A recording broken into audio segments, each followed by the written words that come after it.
तो राजा परीक्षित ने कहा, नहीं, मैंने ऐसा सुना है कि प्राचीन काल में एक रुरु नाम के ब्राह्मण ने अपनी मरी हुई पत्नी को प्रमद्वरा को पुनः जीवित कर दिया था। कल कथा सुनाई थी आपने। कैसे जीवित किया?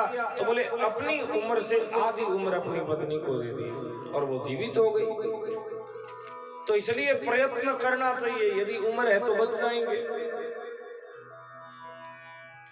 तो राजा परीक्षित ने क्या उपाय किया मृत्यु का? तो बोले कारयित्वाथ प्रासादम सप्त भूमि कमुत्तमम आरुरोहोत्तरा सुनु सचिवै सह तत्क्षणम। कहते हैं उत्तरा के पुत्र राजा परीक्षित ने अपने मंत्रियों के साथ मिलकर के एक बहुत बढ़िया महल बनवा लिया, 7 तल वाला। 7 तल का महल बनवा दिया और उसमें मंत्रियों को खड़ा कर दिए और ऊपर ही ऊपर जो 7वां तल है उसमें स्वयं कांच के दरवाजों के बीच में राजा परीक्षित स्वयं बैठ गए। क्योंकि राजा ने कहा कि वो तक्षक सर्प आएगा तो मेरी मृत्यु होगी, इसलिए आप सब व्यवस्था इंतजाम कर दो कि तक्षक मेरे पास में किसी भी हालत में नहीं पहुंच सके। प्रसादार्थम सेवकस्य क्षमस्वेति पुनः पुनः ब्रह्मांडं सिद्ध मंत्र ज्ञान रक्षणार्थम इतस्ततः। और महल के चारों ओर हाथियों को घेरा गया, घोड़ों को खड़ा कर दिया गया और मंत्रियों को खड़ा कर दिया गया कि ऐसी जगह पर महल के अंदर वायु के अलावा और कोई प्रवेश नहीं कर सके। वातोपि न चरे तत्र प्रवेशे विनिवार्यते भक्ष्य भोज्यादिकं राजा तत्रश्च चकार। भोजन आदि भी वहीं पर पहुंचाने की व्यवस्था कर दो।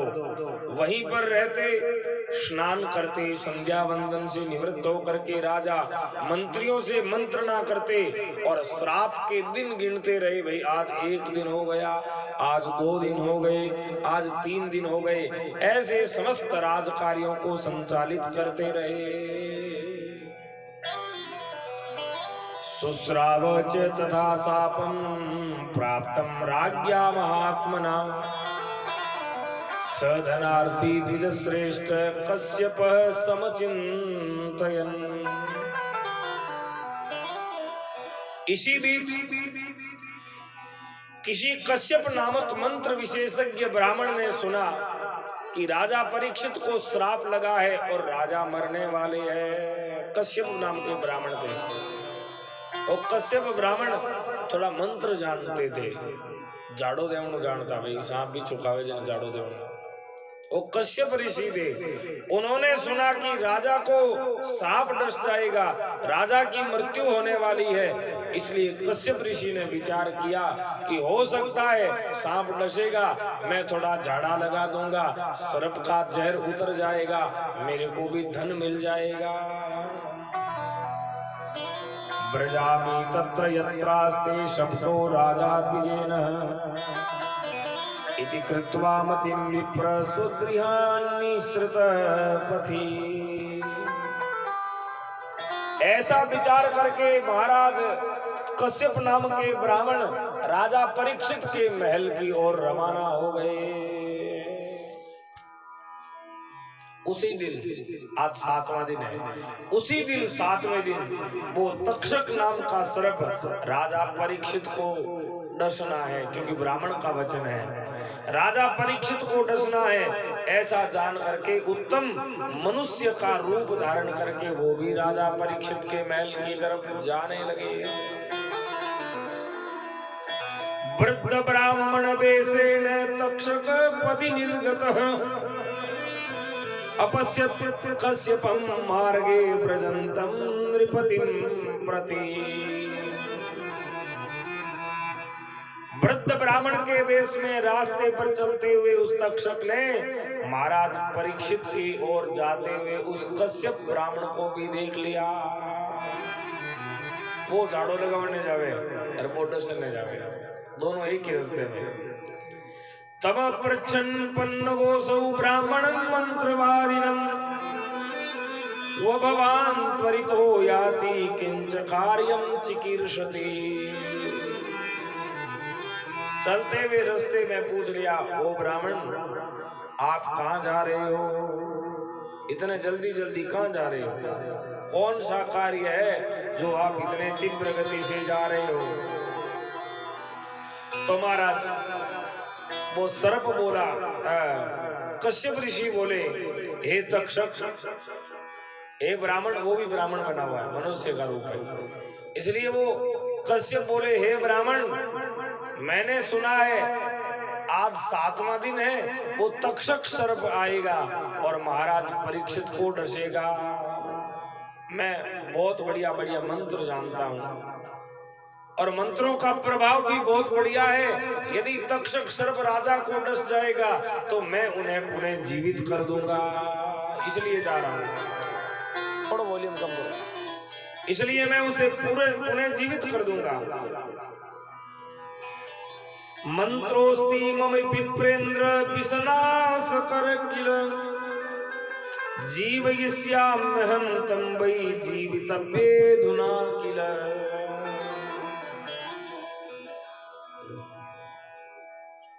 हे ब्राह्मण, यदि राजा की उम्र है और तक्षक सर्प डस भी जाएगा, मैं यदि विष का मंत्र बोल दूंगा तो वो पुनः जीवित हो जाएंगे, और यदि उम्र भी नहीं है तो कोई मेरे पास रास्ता नहीं है। तो वो तक्षक बोला, वो भी ब्राह्मण बना हुआ है, वो बोला, वो मैं ही हूं तक्षक और मैं ही राजा को डसने के लिए जा रहा हूं। और आप तो कोई छोटे मोटे मंत्र जानते होंगे, छोटे मोटे जो बिच्छू है और सर्प है उनमें विष कम होता है, पर मैं सर्पों का राजा हूं, तक्षक सर्प है मेरा नाम, और मेरे डसने के बाद में आपके मंत्र कुछ भी काम करने वाले नहीं है, कुछ भी उपाय कर लेना चाहिए। अहम सपन्न गो ब्रह्मस्तम दक्ष्यामि महीपतिम निवर्तस्व न शक्तत्वं मया दष्टं चिकित्समम्। इसलिए आपकी हंसी होगी वहां पर, यहां से घर चले जाओ, वहां मत जाओ, हंसी होगी जाओ।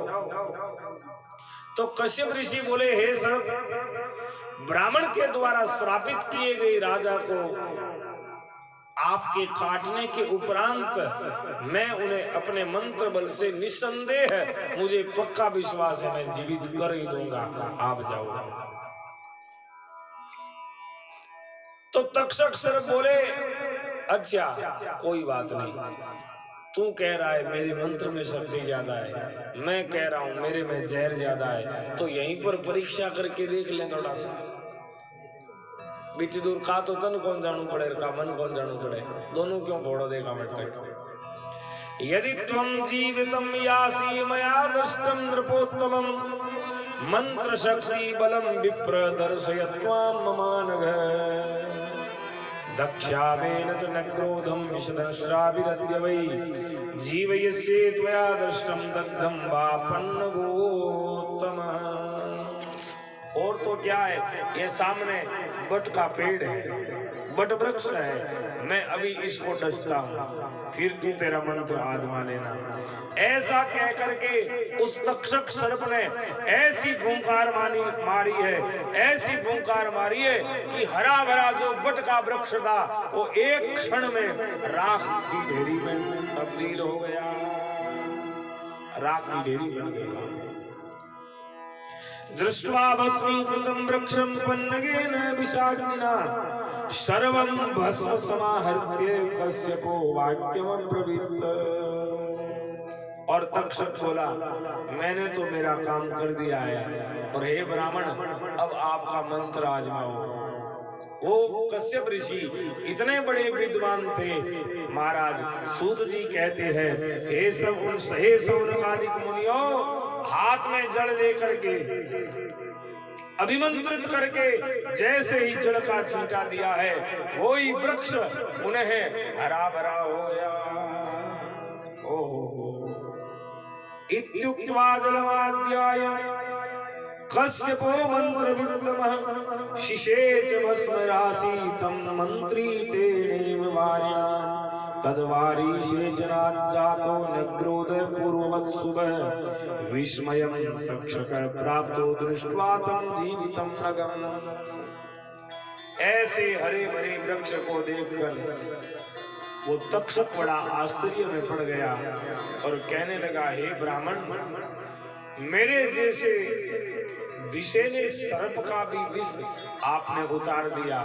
वास्तव में आपके मंत्र में शक्ति ज्यादा है, पर हे ब्राह्मण, मेरे कहने से आप अपने घर लौट जाओ, क्योंकि एक ब्राह्मण का वचन है, इस राजा को डसना है। आज राजा की मृत्यु होनी निश्चित है, ब्राह्मण का वचन झूठा नहीं हो सकता। इसलिए आपको जितने धन की लालसा है, जितना राजा धन दे सकते हैं, उससे कहीं ज्यादा धन मैं आपको दे दूंगा, पर आप यहीं से घर चले जाओ। वित्तम गृहाण विप्रेन्द्र यावदिच्छसि पार्थिवात् ददामि स्वगृहं यामि सकामोहं भवाम्यत। तत्श्रुत्वा वचनं तस्य कश्यप परमार्थवित् चिन्तयामास मनसा किं करोमि पुनः पुनः। अब तक्षक की बात सुनकर के कश्यप ऋषि मन ही मन विचार करने लगे, अब मुझे क्या करना चाहिए। यदि मैं धन लेकर के अपने घर जाता हूं तो लोग क्या कहेंगे दुनिया में कि ये तो धन लोलुप है। राजा की मृत्यु हुई, इसको इस पर कोई प्रभाव नहीं है, इसको तो केवल धन चाहिए था। देखो, धन लोलुप हो जाने के कारण जगत में कीर्ति नहीं होगी, जगत में अवहेलना होगी, क्योंकि इस जगत में केवल धन कमाना ही बहुत बड़ा काम नहीं है। हमारे शास्त्रकारों ने लिखा है, अधमा धनमिच्छन्ति और धनमानौ च मध्यमाः उत्तमा मानमिच्छन्ति मानो ही महतां धनम्। शास्त्रों में लिखा है, धन की इच्छा कौन करते हैं? केवल अधम लोग, जो नीच लोग होते हैं। केवल अधम लोगों के मन में धन की लालसा होती है। अधमा धनमिच्छन्ति और धनमानौ च मध्यमा, मध्यम लोग वो होते हैं जो धन तो चाहते हैं पर थोड़ा सा सम्मान भी होना चाहिए है? खाली पैसा मिल जाए नहीं, थोड़ो मान भी तो होना चाहिए जाके जाके।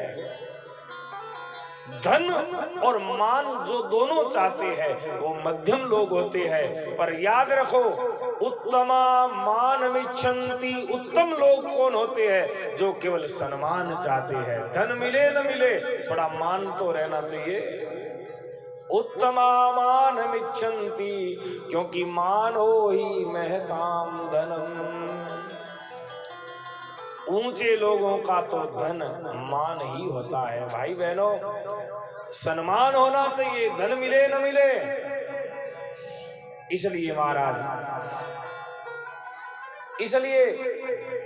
महाराज वो तक्षक नाम, वो कश्यप नाम के ब्राह्मण विचार करने लगे, मैं केवल धन लेकर के वापस कैसे जा सकता हूँ। दुनिया वाले लोग कहेंगे, देखो ये कश्यप ऋषि धन लोलुप, जिन्होंने राजा की मृत्यु की परवाह नहीं की है। जीवितेथ नृपश्रेष्ठे कीर्ति स्याद् अचला मम धन प्राप्तिश्च बहुधा भवेत् पुण्यम न जीवनात्। विचार करने लगे, यदि राजा जीवित रह जाएंगे तो मेरी कीर्ति होगी। हाँ, राजा की मृत्यु नहीं होगी तो राजा को पता लगेगा कि इस कश्यप ने मेरे झाड़ा लगाया था, हा? इसके मंत्र से मैं जीवित हूँ। ये कितना धन देगा पता नहीं, पर जीवित रहेंगे तो मेरी कीर्ति होगी जगत में। रक्षणीयम यश कामम दिग्धनम यशसा विना सर्वस्वं रघुणा पूर्वं दत्तम विप्राय कीर्तये। क्योंकि प्राचीन काल में राजा रघु हुए। हम और आप सब रघु को जानते हैं। क्यों जानते हैं? क्योंकि उनकी कीर्ति है। राजा रघु का नाम आज भी गाया जाता है। कीर्ति होती है वो लंबे समय तक होती है, धनवान की कीर्ति नहीं होती है। प्राचीन काल में सत्यवादी राजा हरिश्चंद्र को आज तक हम आप जानते हैं। क्यों जानते हैं? क्योंकि धन के लिए नहीं, उनकी कीर्ति के लिए जाना जाता है। अतः विष की अग्नि से जलते हुए राजा परीक्षित की उपेक्षा मैं नहीं कर सकता धन के लिए। जीवितेद्य मयज्ञाति मया राज्ञी सुखम सर्वजनस्य च अराजके प्रजानासो भविता नात्र संशयः। यदि मैं महाराज को वापिस जिंदा कर दूंगा तो मुझे सुख मिलेगा, पर यदि राजा मर जाएंगे तो फिर अराजकता फैल जाएगी दुनिया में, अराजकता हो जाएगी, प्रजा का नाश होगा, इसमें कोई संदेह नहीं है। राजा के मृत हो जाने पर मुझे प्रजा नाश का पाप लगेगा, संसार में धन लोभ के कारण अपकीर्ति होगी। इति संचिन्त्य मनसा ध्यानं कृत्वा च कश्यपः गतायुषं नृपतिं ज्ञातवान् बुद्धिमत्तरः। तो कश्यप ऋषि विचार करने लगे, अब मेरे को राजा परीक्षित के पास जाना चाहिए या इस तक्षक से धन लेकर के घर चले जाना चाहिए। विचार करने लगे। विचार करते करते उनके मन में आया, थोड़ा ध्यान करके देख तो लूं राजा की उम्र बची है कि नहीं बची है, हा? यदि राजा की उम्र शेष है तो ठीक कर देंगे। तो महाराज वहीं पर आसन लगा करके संध्या वंदन करके अभिमंत्रित जल करके ध्यान लगा करके देखा तो महाराज कश्यप ऋषि को पता लग गया कि अब राजा की उम्र भी खत्म हो गई है और ये तो केवल एक बहाना मात्र होगा। जगत में कोई बहाने की बिना मौत नहीं होती है। मृत्यु हुए जना इया कोई कौन के सांस को नहीं हो, इया के वे आखड़ पड़ गयो, इया कौन के वे भाई इया हो गयो नहीं, मृत्यु रो कोई न कोई एक बहानो मात्र इया को नहीं हो। दूध पीर सुतो महाराज, एक उल्टी आई प्राण निकल गए, एक उल्टी नाम उल्टी हुआ, उल्टी तो रोजी नहीं आई, पहला तो कौन निकले। तो राजा परीक्षित की आयु समाप्त हो चुकी है, ऐसा विचार करके कश्यप ऋषि ने जान लिया कि जब आयु ही खत्म हो चुकी है तो केवल धन लेकर मुझे यहाँ से चले जाना चाहिए। अब केवल निमित्त मात्र है। और दूसरा कारण ये भी है, आसन मृत्युम राजानम ज्ञात्वा ध्यानेन कश्यप गृहं ययौष धर्मात्मा धनमादाय तक्षकात्। अब राजा की मृत्यु केवल तक्षक के निमित्त मात्र से होनी है, जहर से नहीं होनी। क्योंकि सर्प जब किसी को डंक मार देता है तो 24 घंटे उसकी जीभ में वापस जहर नहीं आता है। पता है शंकर लाल जी, सांप की नहीं खा जावे नहीं तो 8 पोर तक पाछो भी जीभ में जहर को नहीं आवे। तो अब जहर तो खत्म हो गया, क्योंकि वृक्ष को डस लिया, जहर तो वृक्ष पर छोड़ दिया। अब तो केवल राजा की मृत्यु का निमित्त मात्र तक्षक बनेगा, इसलिए तक्षक से जन लेकर के वापिस चले जाना चाहिए। निवर्त्य कश्यपम सर्पः सप्तमे दिवसे नृपम हंतु कामो जगामासु नगरम नागसावयम्। तो महाराज कश्यप ऋषि बोले, आप कितना धन दे सकते हो मेरे को, कितना धन दे सकते हो? मैं यहाँ से चला जाऊंगा, अब राजा परीक्षित के पास नहीं जाऊंगा, जितना धन दे सकते हो दो।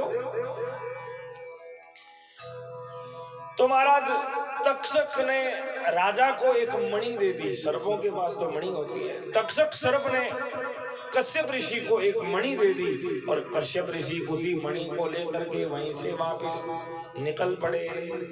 सुश्राव नगर श्यांते प्रासादस्थम परीक्षितम मणिमंत्रौ सदै कामं रक्ष्यमाणं अतंद्रितम।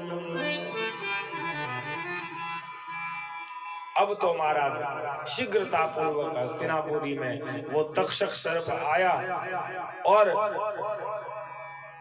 इधर सूरज भगवान अस्त हो रहे थे। उसने सुना कि राजा परीक्षित कहाँ है, पता तो करना चाहिए।